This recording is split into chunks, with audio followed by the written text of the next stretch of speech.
Assalamualaikum warahmatullahi wabarakatuh. Bagaimana kabar kalian hari ini? Alhamdulillah, semoga semua dalam keadaan sehat walafiat. Oke, kali ini kita akan belajar tentang soal ulangan kelas 5, tema 7, subtema 2, peristiwa kebangsaan seputar proklamasi kemerdekaan. Tapi di sini kita akan belajar tentang muatan IPS karena IPS di sini materinya sangat banyak. Oke, sebelum kita masuk ke soal ulangannya, jangan lupa yang belum subscribe, klik subscribe dulu, kemudian klik like, komen, dan share ke teman-teman kalian agar tetap semangat dalam belajar. Oke, kita lanjut ke soal yang pertama. Sebelum peristiwa proklamasi kemerdekaan Indonesia, pada tanggal 6 dan 9 Agustus 1945, dua kota di Jepang dijatuhi bom atom oleh sekutu. Dua kota tersebut adalah A. Tokyo dan Kyoto, B. Hiroshima dan Nagasaki, C. Nagasaki dan Nagoya, D. Hiroshima dan Osaka. Jawabannya tentu B. Hiroshima dan Nagasaki. Nomor 2. Setelah mendengar berita Jepang menyerah kepada sekutu, bangsa Indonesia mempersiapkan dirinya untuk merdeka. Tetapi antara tokoh pemuda dan golongan tua sering terjadi perbedaan pendapat. Akibatnya terjadi peristiwa A. Rengas Dengklok, B. Proklamasi, C. Penjajahan, D. Pemaksaan. Jawabannya adalah peristiwa Rengas Dengklok. Nomor 3. Pada tanggal 16 Agustus 1945, para pemuda membawa Insinyur Soekarno dan Dr. Andes Muhammad Hatta ke Rengas Dengklok dengan tujuan agar A. Indonesia menyerah kepada sekutu, B. Insinyur Soekarno dan Muhammad Hatta tidak terpengaruh Jepang, C. Insinyur Soekarno dan Muhammad Hatta segera membantu Jepang, D. Indonesia ikut berperang melawan Jepang. Tentu jawabannya adalah B. Agar Insinyur Soekarno dan Muhammad Hatta tidak terpengaruh oleh Jepang. Lanjut, nomor 4. Teks proklamasi kemerdekaan Indonesia dirumuskan di rumah A. Ahmad Subarjo, B. Insinyur Soekarno, C. Laksamana Maida, D. Istana Negara.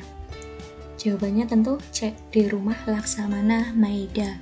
Nomor 5. Proklamasi kemerdekaan Indonesia terjadi pada tanggal A. 20 Mei 1908, B. 21 April 1948, C. 17 Agustus 1945, D. 28 Oktober 1928. Tentu jawabannya adalah C. 17 Agustus tahun 45. Oke, kita lanjut ke nomor 6. Peristiwa proklamasi kemerdekaan disambut rakyat dengan A. Sedih, B. Ketakutan, C. Marah, D. Bahagia. Tentu jawabannya adalah D. Bahagia. Oke, kita lanjut ke nomor 7. Naskah teks proklamasi diketik oleh A. Ahmad Subarjo, B. Latif Hendraningrat, C. Dr. Andes Muhammad Hatta, D. Sayuti Melik. Jawabannya adalah D. Sayuti Melik. Kita lanjut nomor 8. Tokoh yang membacakan teks proklamasi adalah A. Ahmad Subarjo, B. Latif Hendraningrat, C. Insinyur Soekarno, D. Sayuti Melik. Jawabannya adalah Insinyur Soekarno, C. Nomor 9. Bendera Sang Saka Merah Putih dijahit oleh A. Ibu Fatmawati, B. Ibu Cut Nyakdin, C. Ibu Kartini, D. Ibu Rahmawati. Jawabannya adalah A. Ibu Fatmawati. Nomor 10.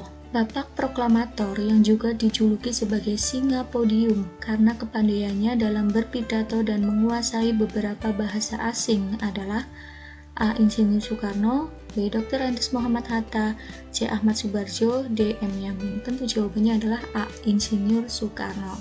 Nomor 11.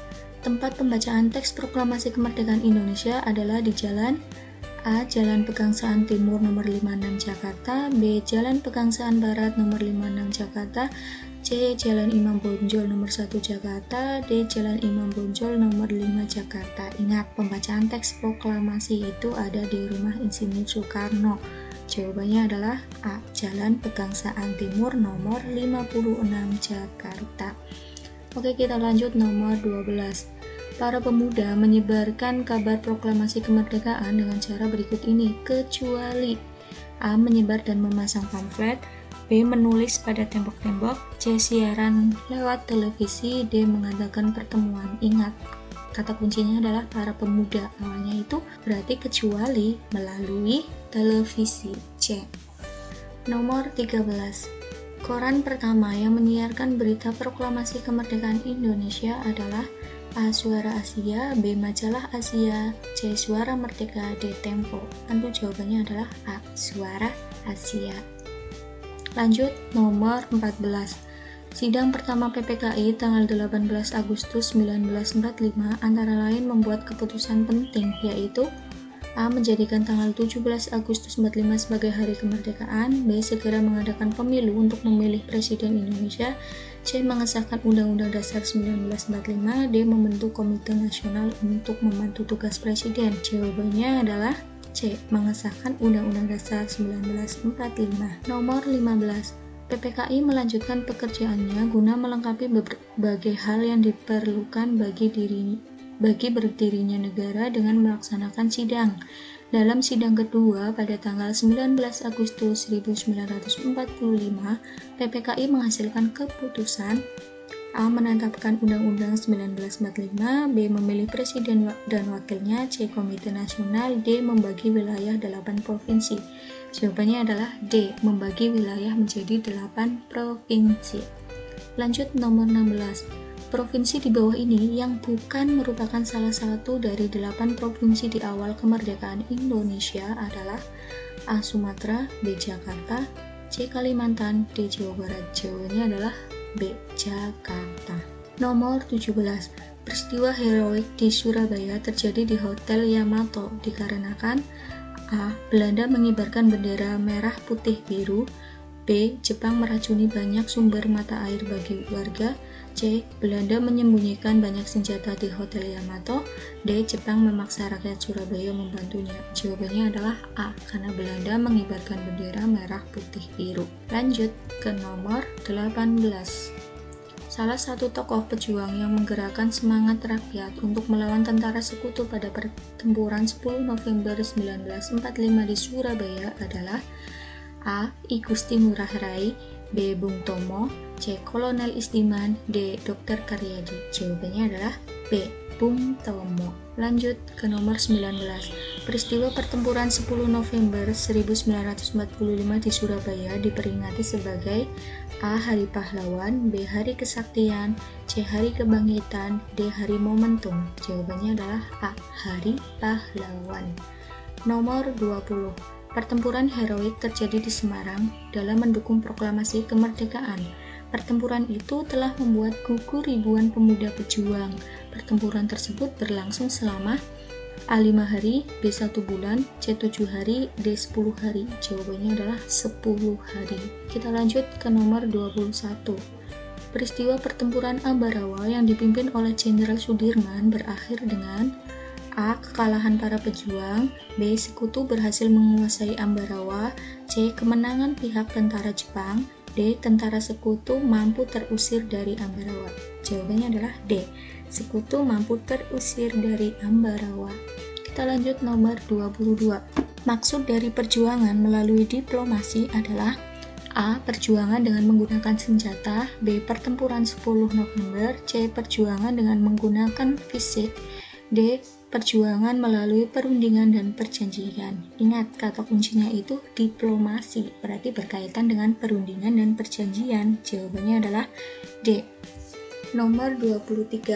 Perundingan Linggarjati dan perjanjian Renville adalah bentuk perjuangan bangsa Indonesia dengan jalur A. Diplomasi, B. Peperangan, C. Gerilya, D. Kapitalisasi. Tentu jawabannya adalah A. Diplomasi. Nomor 24. Diadakan pada tanggal 10 November 1946 di Cirebon, Jawa Barat. Dalam perundingan ini, Indonesia diwakili oleh Sultan Syahrir dan Belanda diwakili oleh Profesor Schermerhorn. Perjanjian ini dikenal dengan A. Perundingan Linggarjati, B. Perjanjian Renville, C. Perjanjian Rumroyen, D. Perundingan Meja Bundar. Jawabannya adalah A. Perundingan Linggarjati. Lanjut, nomor 25. Salah satu isi dari perjanjian Linggarjati adalah A. Belanda tetap berdaulat di seluruh wilayah Indonesia. B. Belanda mengakui kekuasaan Republik Indonesia atas Jawa, Madura, dan Sumatera. C. Pemerintah Indonesia kembali ke Yogyakarta. D. Akan segera dilaksanakannya KMB. Tentu jawabannya adalah B. Belanda hanya mengakui kekuasaan Indonesia atas Jawa, Madura, dan Sumatera. Lanjut ke nomor 26. Diadakan pada tanggal 17 Januari 1948 di atas kapal USS milik Amerika Serikat. Isi perjanjian ini disebut A. Perundingan Linggarjati, B. Perjanjian Renville, C. Perjanjian Rumroyen, D. Perundingan Meja Bundar. Jawabannya adalah B. Perjanjian Renville. Lanjut, nomor 27. Pada perjanjian Rumroyen, dari pihak Indonesia diwakili oleh A. Muhammad Hatta, B. Van Rooyen, C. Ahmad Subarjo, D. Muhammad Rum. Tentu jawabannya adalah D. Muhammad Rum.